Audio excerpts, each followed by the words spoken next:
impact is something that we're really focused on. It's so easy to build product that looks good and is exciting, but then doesn't actually deliver the goods. But really, why we come into the office day in, day out is because we want students to be able to learn more effectively. We want teachers to be able to teach more effectively. And so we care about it. The New Zealand Business Podcast, brought to you by Gorilla Technology, your strategic and proactive IT partner. Greetings, I'm your host Paul Spain, futurist and chief executive at Gorilla Technology. I really enjoy seeing and helping individuals and their organisations thrive. The New Zealand Business Podcast is all about this through sharing the stories and insights from our best and brightest. The New Zealand Business Podcast is proudly brought to you by One New Zealand and Gorilla Technology. Today, joining me is Shane Smith, co-founder of Education Perfect. He shares about the founding days of Education Perfect right through to today, including how it grew from a humble vocabulary tool into a comprehensive online learning environment and the pivotal moments that shaped its evolution. And it already impacts the future of 1.8 million students every year in high schools across New Zealand and Australia. In 2021, KKR acquired a majority stake in Education Perfect in a deal that valued the Dunedin-based firm at over 450 million New Zealand dollars. Shane Smith, great to have you on the podcast. How are you today? Thanks so much, Paul. I'm fantastic, and thanks so much for having me along. I like to start for these ones at the beginning a little bit, and keen to hear a little bit about what your backstory is. Where you grew up, where you went to school, those sorts of things.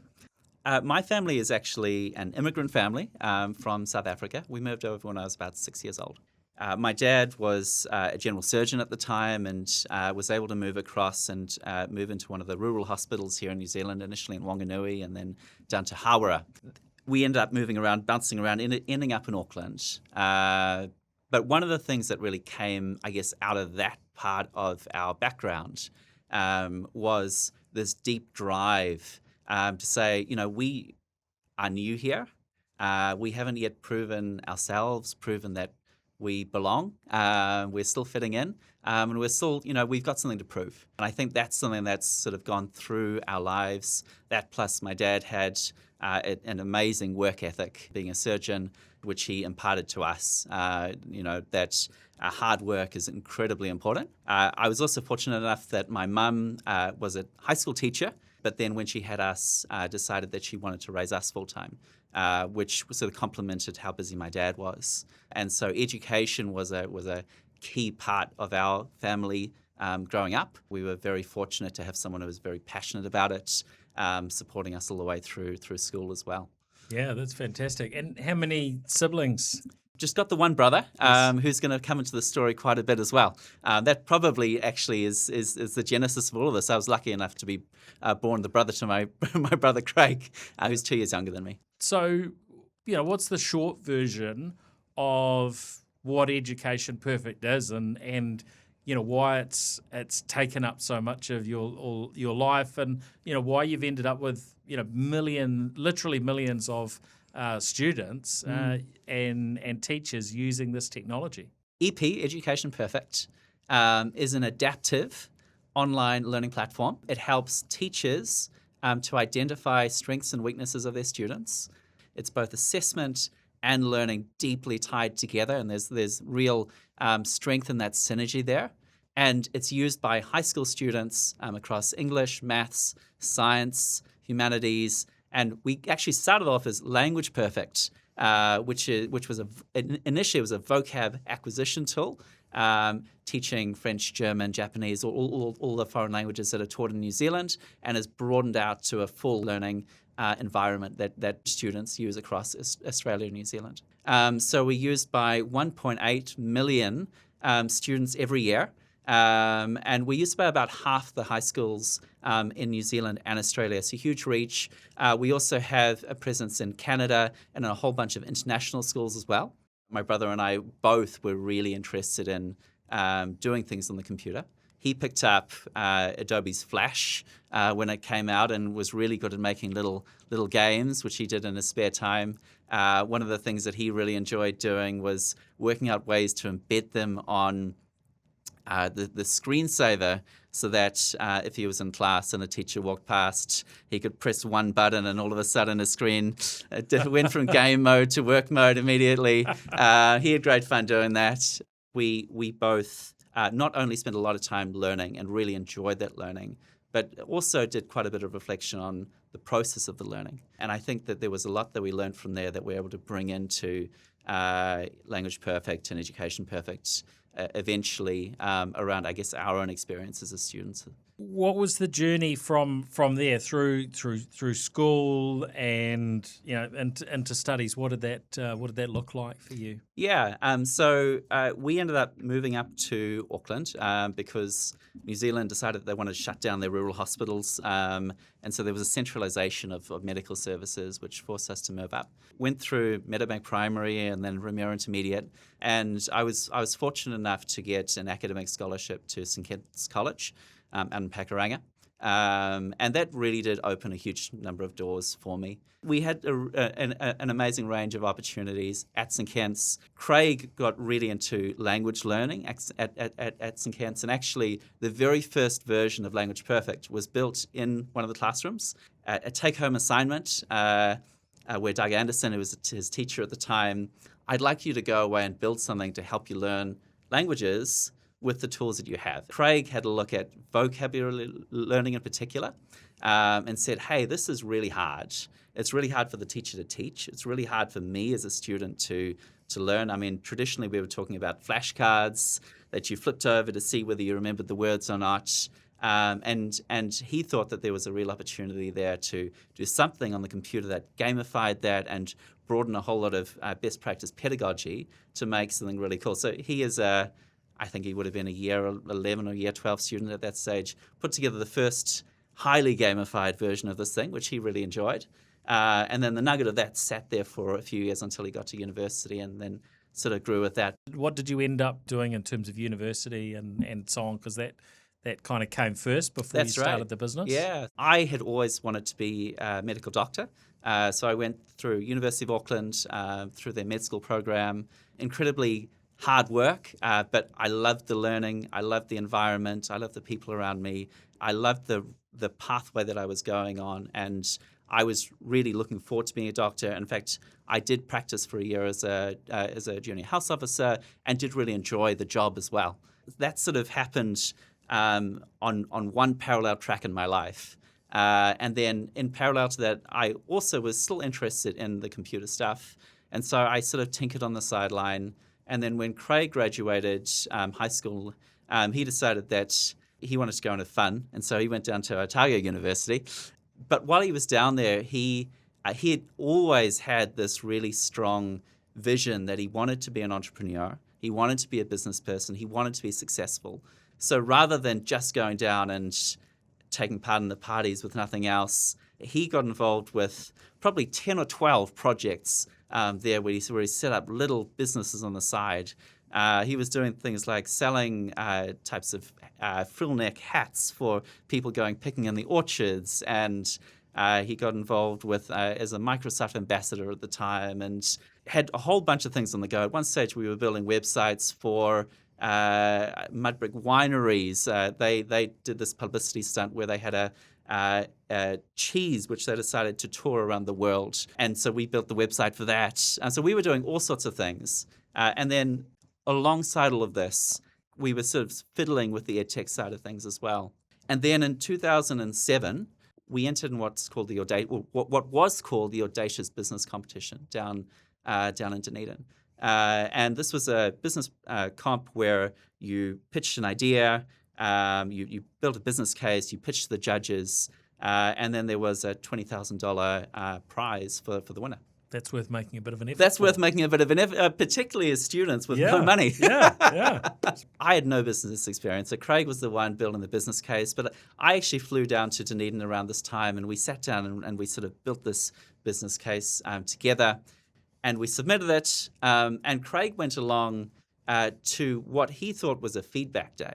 It turns out that day was actually the interview day by the judges, who had no idea that he was meant to pitch the company at this stage. Wow. So he rocks up to the pitch day, And the judges have looked through the thing, and they look at him and they say, so we have a bit of feedback.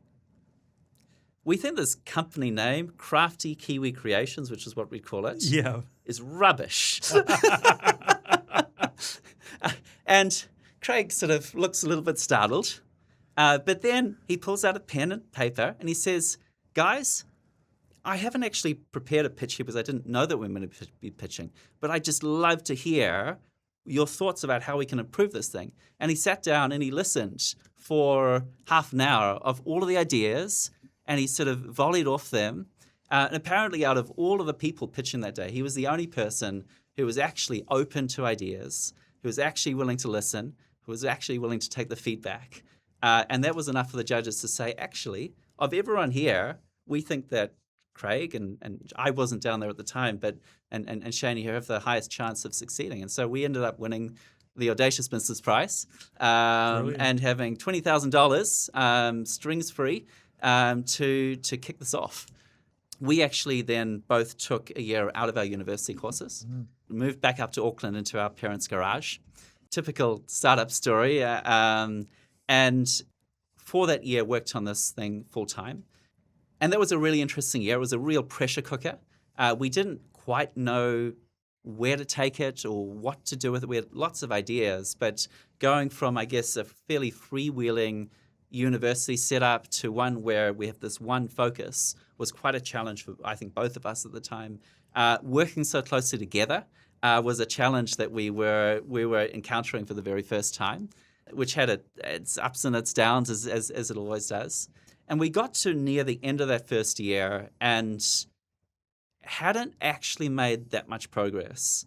And then we had to go back and give a talk to the next group of the Audacious Prize people, saying the things that we'd done, what we'd done with this money, how successful we'd been. And all of a sudden, there's this pressure of this event coming up.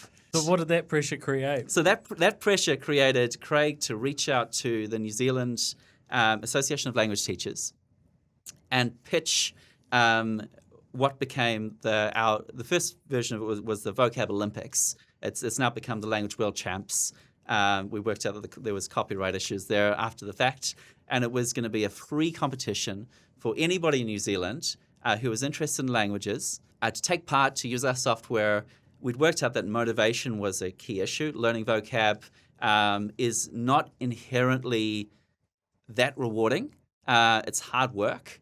And so we gamified on top of that. So we put in place a set of algorithms to remember what you're doing well with, what you need help with, and ensure that you are getting hard stuff all the time. But then we added a point system. We added scoreboards.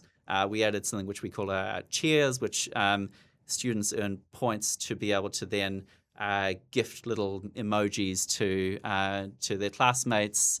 And then we're able to put this on these big, effectively global leaderboards then, and really make a big deal about languages. And one of the things that we learned along the way is that language teachers and language learners feel that they are treated a little bit like second-class citizens, and that language learning isn't given the gravitas and the focus that it should be in the school. And that's reflected on the amount of time that the kids are allocated to do it, and the resourcing that they're given. And so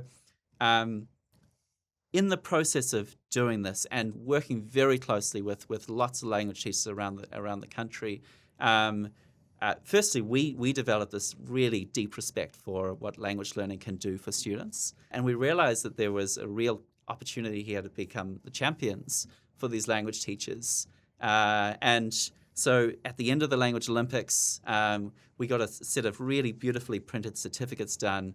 And just like the first 15 gets presented with certificates for various things, or the music group, all of a sudden, language teachers were coming up and they were able to present their top students with recognition for the work and the learning that they were doing.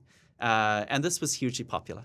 And so that really, really helped us to kick off. And that was, I guess, the start of our growth engine within language teachers at the time. Fantastic.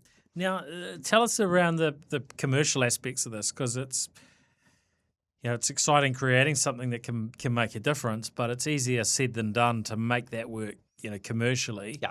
And I'm sitting here as a parent, and I'm thinking, schools never seem to have too much money. Sometimes they're asking for, we need a contribution towards this and that.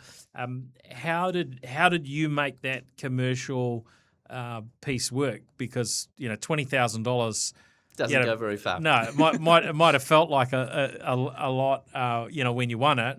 But you try and stretch that out for two people over a year. I guess it pays for a fair amount of 2-minute noodles, but probably not too much else. And so you've got to get those commercial pieces right. So how did you get started on that track? And what did it look like? What worked and what didn't? So I think there are a few pieces there on the commercial side. I think before we were able to really charge for the product, the first thing that we needed to do was firstly get into classrooms to get it in front of teachers and students. And one of the biggest challenges there is that Craig was 18, I was 20 at the time. We were two very young guys without any formal qualifications in this space. And so building that gravitas to be able to come into schools required quite a bit of conscious effort. So we did a number of things there, such as from day one we wore suits, and the suits were about the image, but it was also for ourselves a very clear delineation to say university stops here and business starts here, and when we're in business mode, we're serious about this. That helped to build that gravitas. The other thing that we did is spend a lot of time talking and listening to teachers. So going into classrooms, listening to students, listening to teachers, and then implementing so many of their suggestions to the point where it felt like it was their product that we were building. And it genuinely was. So we were able to use their expertise. And having done that, then we could start having commercial conversations. So that started off as site licenses for schools. I think we had a $700 school site license for our schools when we first started off. We fairly quickly realized that they're very different sizes of schools, and that actually if we wanted to be able to fund the ongoing development and growth of this product, we actually needed to move to a per-student subscription model. After, I think, the first year or so, we shifted to a per-student subscription model, and schools fund this in a number of different ways.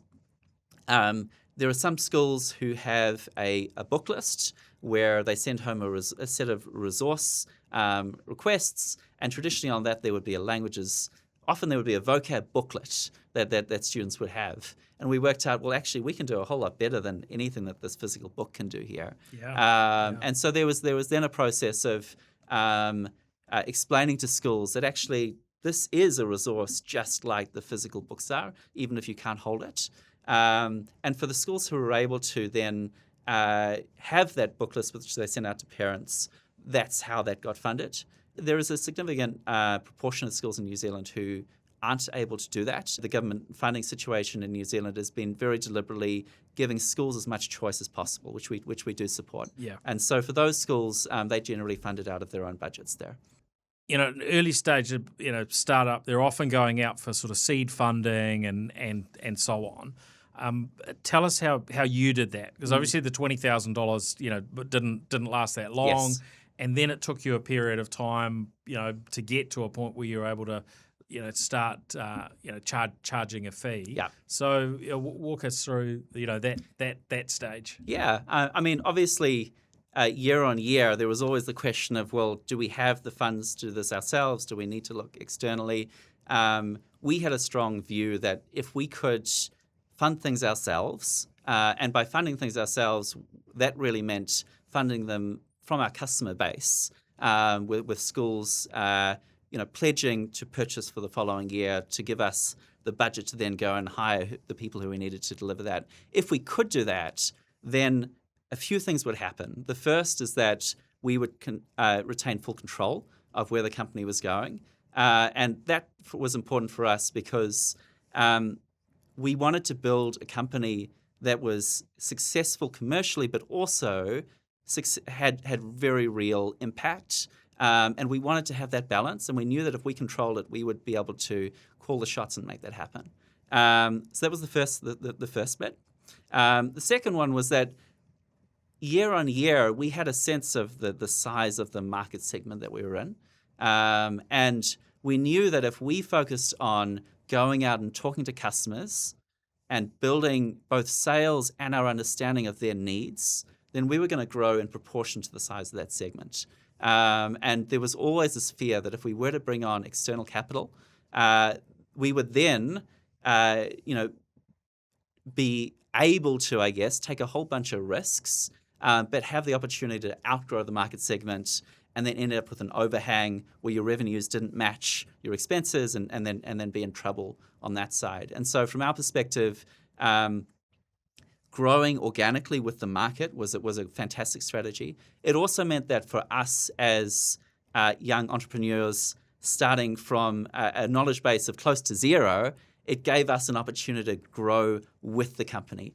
By growing organically, it also meant that both from a technical side and a business side, I was focused on the technical side, my brother was really great on the business side, and we were both growing our skill set as we went. We had 1 year, I think it would have been around 2012, we were fortunate enough to get some funding from Callahan Innovation at the time, to be able to expand what we were doing. This was around the point where we were transitioning from language learning to teaching all subjects in the school, the Education Perfect product. And with this big injection of funding, we doubled the size of our staff there.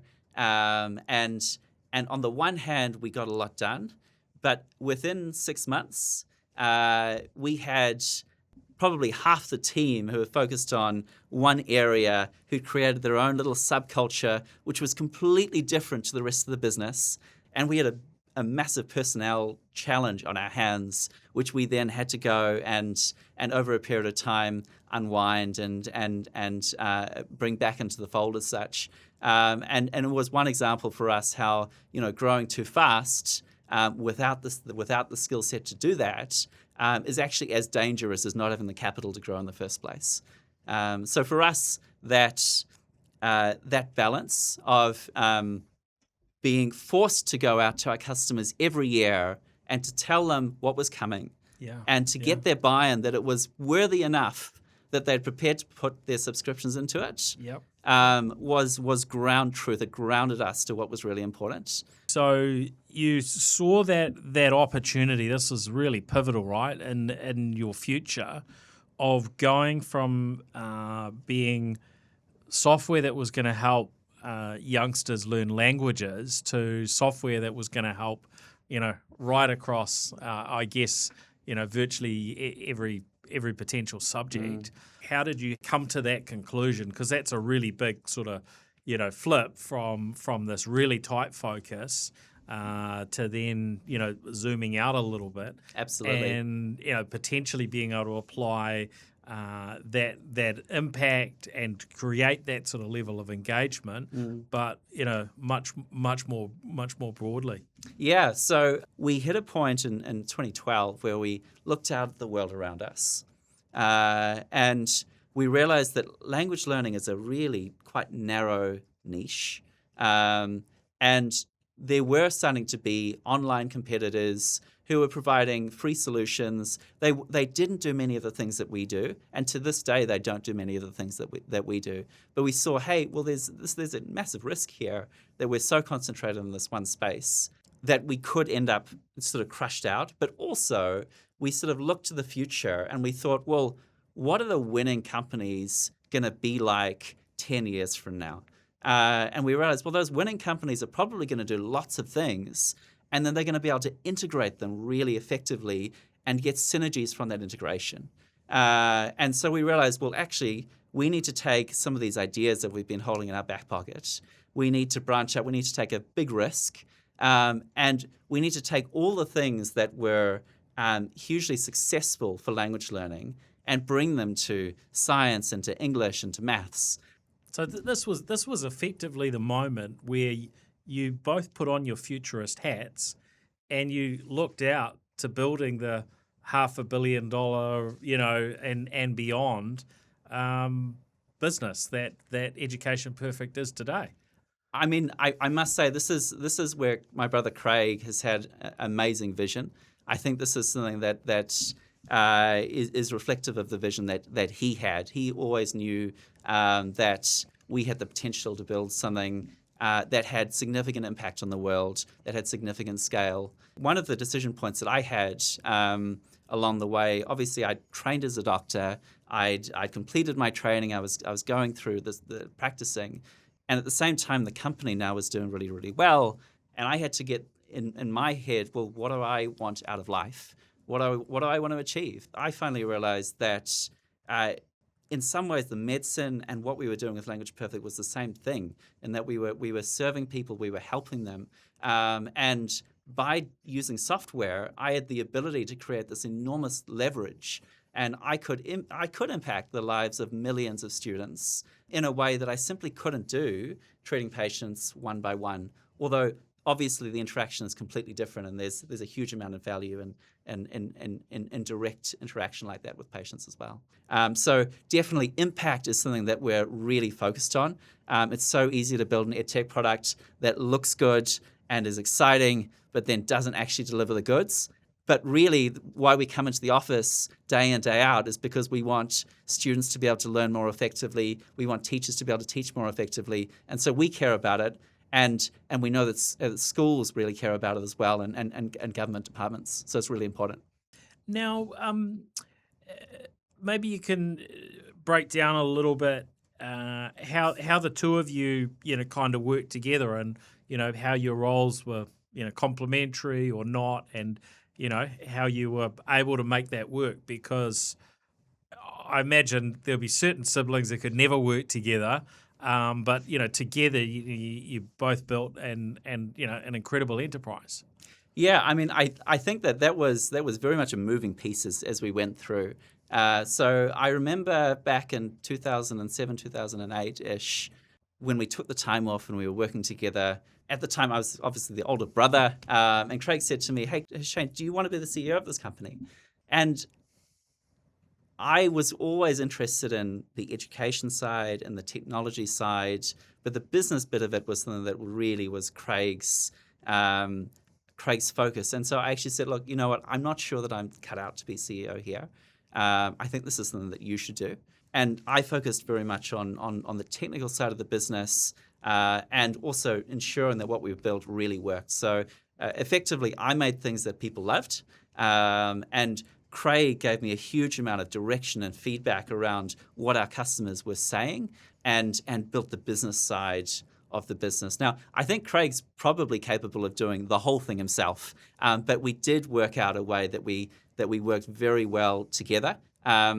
There was a bit of history to this. So I took this year out in 2007, 2008. And did you go back and work after that for a period? Yeah, and then at the end of that, I went back to university, and I finished my medical degree. Yes, so for the following 3 years or so, I was back studying full time, and we were then doing things where all of my nights and evenings were focused on EP. All of my days were focused on my medical studies, but Craig was full time doing EP. When I came back into the company after my house officer year in 2012.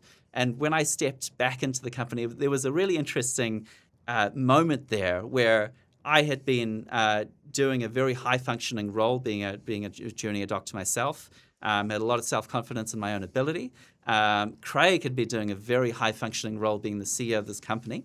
And we stepped into the room together, and all of a sudden there was all this argy-bargy around, well, who's going to do what? Where are the boundaries? Craig has always been an enormous fan of the E-Myth, and so he really likes to put in place processes for everything. He put in place those processes for me as well, and all of a sudden I'm getting a performance review from my younger brother, and he's just going through the document step by step. And I'm like, hold on, this feels weird. And so it took us a while. And there was probably about 12 months where we were trying to figure out how we work together. And eventually we flipped into this mode where I would very much focus on the technical product side. He would very much focus on the business side. And that worked. And we built that respect for each other over those years to the point where we were super, super tight-knit. In about 2013, 2014, we both moved back down to Dunedin, where most of our staff were at the stage. And at that, for the next 5 years, we lived in the same shared flat. We went to the same gym. We went to work together. We'd eat dinner together afterwards. We'd go and exercise together, at the pool or whatever. And so it was this super, super high intensity environment where we just spent so much time together. I'm always going to look back on that time fondly, because it was a really special time for both of us then. I mean, what was that side of it look like in terms of the finances and the realities in terms of being able to hire, people that you were keen to have? Because it sounds like you certainly had vision the whole way along. So I can imagine there was always that desire to be adding people to achieve the next thing and so on. But all of these elements have a cost. That's true. So initially we were hiring, university students or new grads from Otago University because number one, that's who we knew. Number two, that's who we could afford. We were working on a really tight budget at all times. And then over a period of time, we were able to expand that out to bring in more skill and more experience into the business. One particular key hire was a real estate sales manager who came in to help us with our sales team. But he'd had many years of experience working with sales teams, working with people. He was an incredible people person. Craig has amazing vision. He's got amazing drive. He is willing to do anything, within moral bounds to make things work. Sometimes that can make him a little bit difficult to connect with because his brain jumps from over here all the way to 100 over the course of a weekend, and all of a sudden the plans change. That doesn't sound right. Entrepreneurs don't operate like that. I've never seen that. And so one of the things that Jason was amazing in doing, he mentored Craig extensively on that communication, on that interpersonal skill side of things. Craig grew a huge amount in that process, but also Jason really helped us to add a layer of professionalism to the business and create that connection, I guess, between the big ideas and then actually how we're going to get everyone else on board so that they're as excited about where we're going as we are. Around 2014, we got involved with NZQA, the Qualifications Authority, who wanted to run the first high-stakes online examination in New Zealand. And we showed them the assessment platform that we had at the time and where we thought it could go. I think when we started off, we thought that they'd get kids to write an essay online and then submit that, which seemed pretty easy.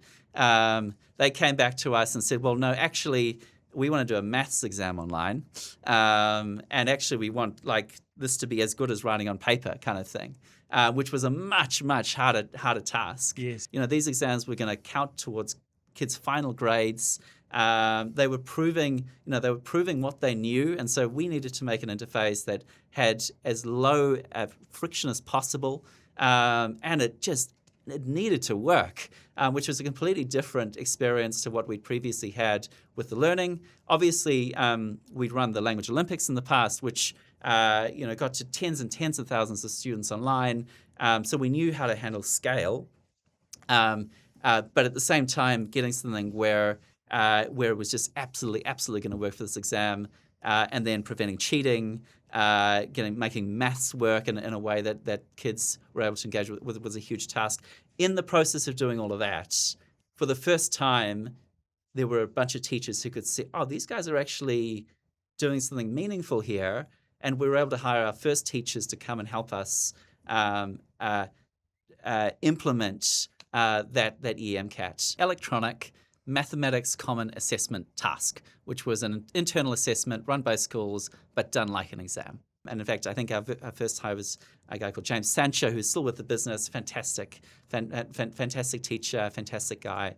And once we had a few people on staff, then the floodgates broke open, and all of a sudden people looked and said, well, hold on. This is actually a pretty attractive career path here. They're building something really meaningful. It's different to the work that I've previously been doing as a teacher. And that was a massive unlock for us at the stage. So building that gravitas, building that sense of credibility was so key there. I know I've meandered a little bit but No, that's fascinating. Now, walk us through the opportunity that arose to get some funding from Callaghan. What did that look like for you? Yeah, so I mean, the Callaghan funding was all built around effectively tax rebates. It meant that if we employed people in New Zealand and were able to demonstrate that we were building something that was going to turn into an export eventually, in fact, in the very short term, and build a business and build a base that was going to lead to long-term employment, that then we were able to get a tax rebate on these people's salaries. And we've had a fantastic relationship with, it was Callaghan Innovation. I think they've now renamed it, but with the people there over many years. And I think we have done good on that investment as such. Yeah. We have provided an expanding base of employment for many people in New Zealand. We employed close to 250 FTEs at the moment, with significantly more than half of those being in New Zealand, so Dunedin, Christchurch, Auckland, Wellington. And I think as a net win for the country, those schemes have been incredibly successful there and have paid themselves back many times over. Would you have moved so quickly without that rebate opportunity? I think we were always right on the edge of what we could afford. Yeah. Okay. And so in economics, everything sits in the margin, right? Yeah. And so the ability to get those rebates meant that we could grow faster. It meant that we could hire a broader range of people. It also meant that we kept our hiring focus very much in New Zealand for a long time because the incentive structure was set up so that was a great choice. Yeah. And so I think that certainly for us definitely helped us to grow. And it also led to a lot more employment in New Zealand for all those people, which is fantastic. Walk us through where you got to, where there was an opportunity ultimately to sell the business, and what led you to that point, and how did that play out? Because how far in were you when that happened? Yeah, so that happened at the 10-year mark. So Craig and I were focused on this entirely for a decade, and then Craig had an internal goal that he wanted to grow this for 10 years and achieve a significant exit at that stage that achieved financial independence for him, and wanted to do it in that time frame. And I think we ended up selling with 2 or 3 days to go in that time frame. And as I'd mentioned, we were living together in the same house, working together, the same gym, the same meals. And it was this pressure cooker that was incredibly effective for that phase of our lives. But it did mean that we were fairly unidimensional as people. I remember setting up a Tinder dating profile shortly after the sale, and kind of all I had to say about myself was this, what I did for work. Yes. And at the time, I didn't realize how weird that was. But we were fairly unidimensional as people. Yeah. And so we realized, hey, we hadn't gone and done an OE. We hadn't sort of gone and been boisterous and young for a period of time. And we had a window that was going to close at some stage if we wanted to experience some of those things. the other thing that was happening is that after a decade, we were tired. And we realized that it was far better that there was going to be someone else who could come in, who could be hungry, who could be driven, who could have that energy that we had injected into the business for so long, because we weren't going to be able to keep doing it forever. And so we did set up a sales process, reviewed a number of potential candidates to purchase the business, went through a number of interview processes. Craig is someone who is incredibly forward-thinking, and so one of the things that he did prior to the sale is that he put in place management structure to run this business without him in it.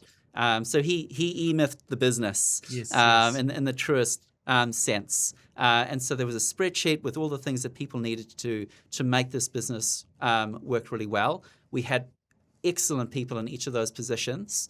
And so the day the business sold, Craig actually was literally able to step away without any negative impact on the business. I stayed very involved right up until the sale period and then supported it afterwards for a period of time.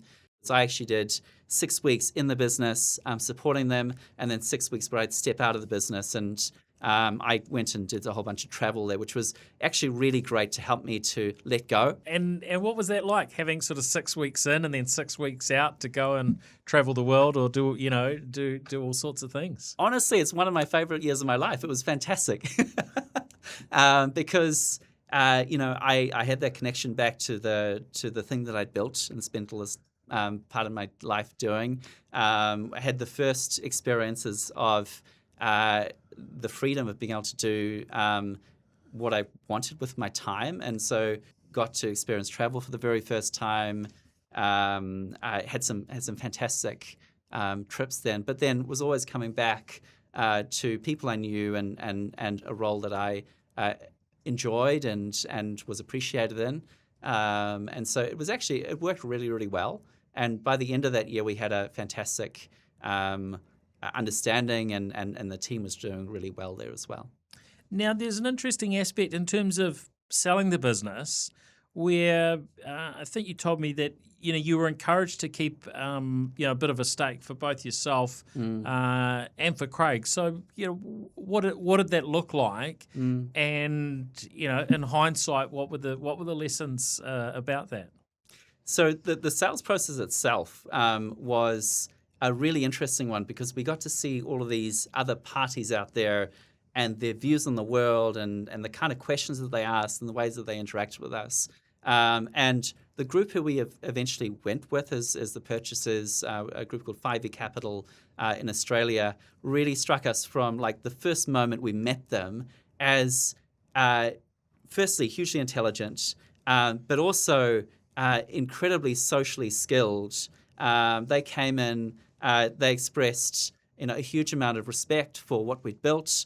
They were very focused from day dot for generating alignment. And this was actually something we learned a lot from them. So they were the ones who put in place the management equity plan, which really motivated the team that we had in place. And they also, as part of that, requested that we kept a stake in the business, which kept us interested. I think we would have been interested anyway, but it definitely kept us over the years having an ongoing interest there. And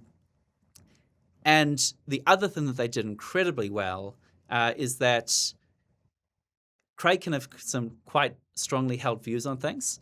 And he was really worried that the partners that we brought in would see the business as it was, have their own viewpoints on where they wanted to take it, and that there was going to be friction to the point where there was kind of a breakdown in relationship relatively quickly in that process.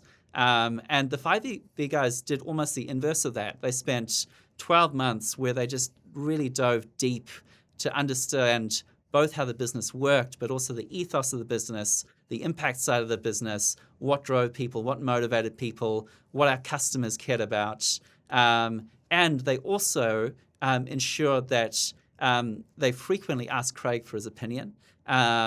and they didn't always agree with Craig's opinion, but they always respected it.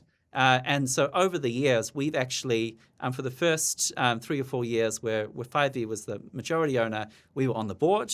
And then when our newest owners, KKR's Impact Fund, purchased in, there were too many board members for us to also be board members, but we've stayed as observers on the board. And that style of interaction and the respect for our opinions has meant that actually we've loved being on this journey with them. We've loved seeing the management team that we had in place take the business and just really grow it and do amazing things with it. And it's been fun. And it's been a really pleasant experience. So that worst case scenario that we were, I guess, emotionally prepared for, selling the business, very much didn't eventuate. And actually, we've had a fantastic journey. And in the process, I mean, for the 5E guys, it's been an incredibly successful venture on their side. They, over a course of the 3 or 4 years that they held the business, grew the value tenfold, which for them is a fantastic investment, and they deserve that. I mean, they did amazing things to the business. Wow, and I guess good for you and Craig as well that you'd kept some equity in there and it grew in value over that. Certainly time. helps. Yeah. So after you had done that handover, you and Craig, still had that connection through the board, but largely you stepped well away from the business for quite a period of years. So yeah. maybe just walk us through that a little bit.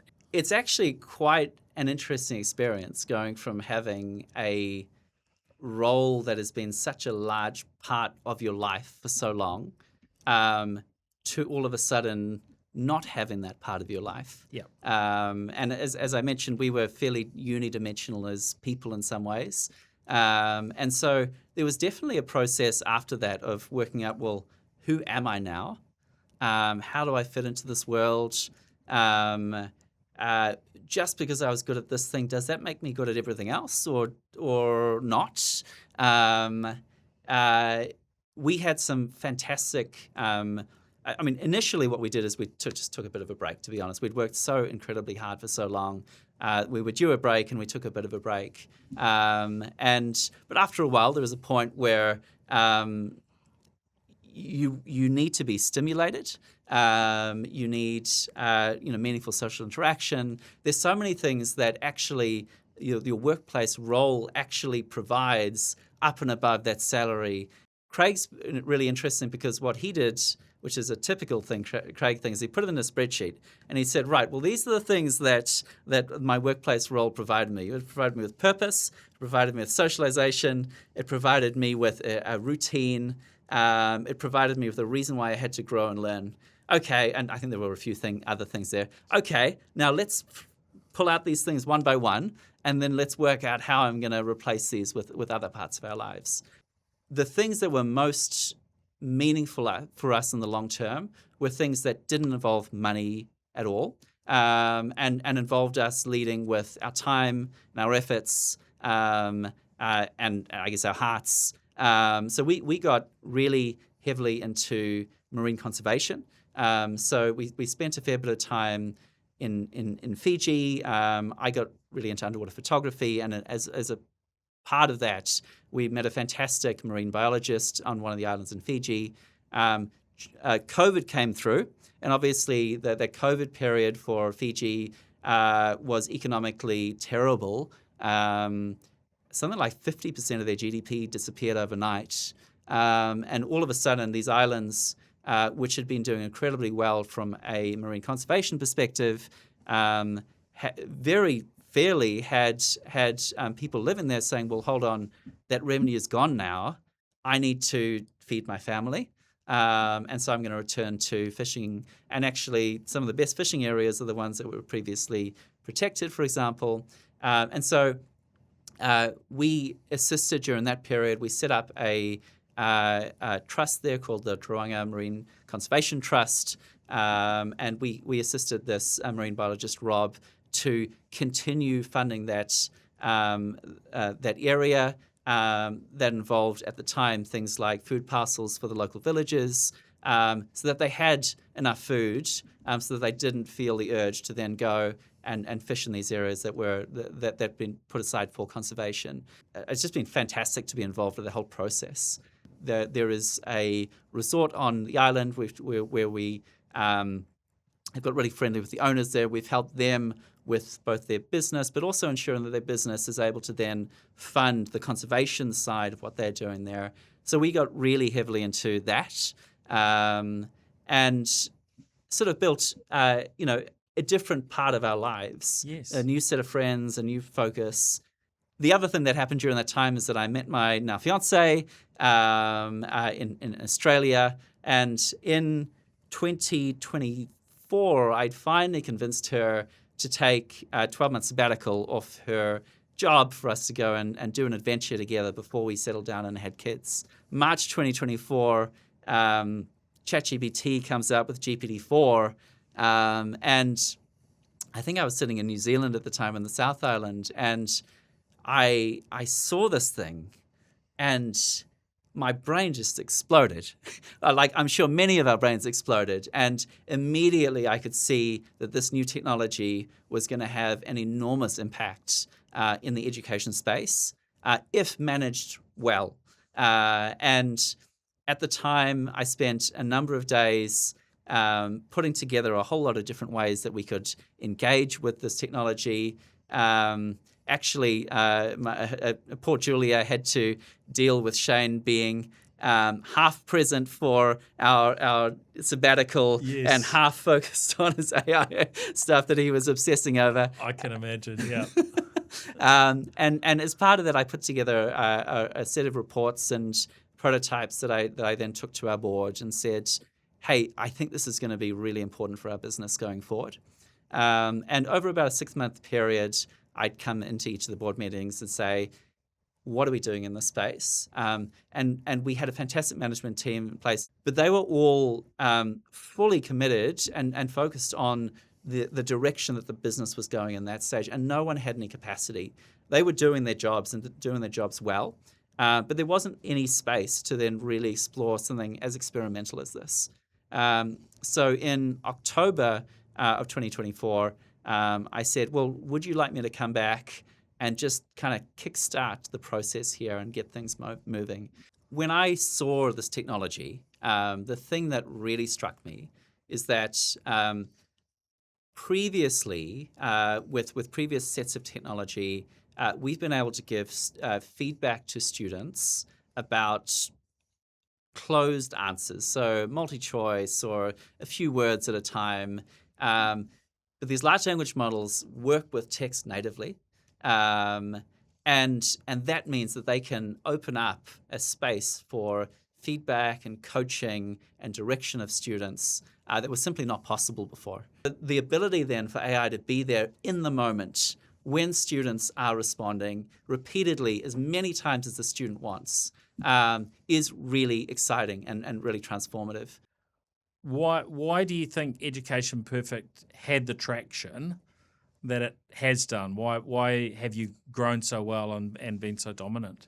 We've gone in and spent a lot of time listening to and talking with both teachers and students, understanding what their needs are, and then going out and taking that feedback and building what they want. Plus, we provide high-quality curriculum-aligned material that works really well in the platform so that teachers don't need to go and make it from scratch themselves. So platform, content, support, and training all wrapped up together in a form that is really focused on what teachers actually need. It's that combination that's been really successful. Great. Well, it's been absolutely fascinating talking with you. So thank you very much, Shane Smith.